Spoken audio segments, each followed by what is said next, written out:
Hello everyone.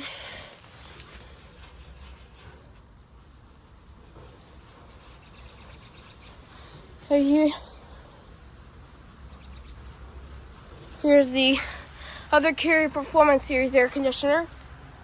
By the blue Carrier logo. It's got a GE commercial fan motor and a sound blanket. It's got Puron, R410A Puron. This one's from 2009.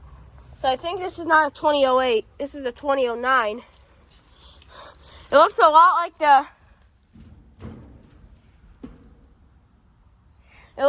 like the Schaefer's air conditioner, except it's pretty 2009. Here's the line set. It's got a Parker liquid line filter dryer and R410A Puron, like I said.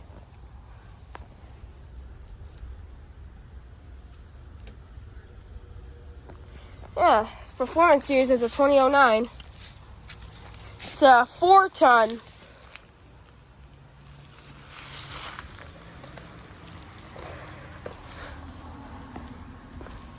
Alright, thank you for watching.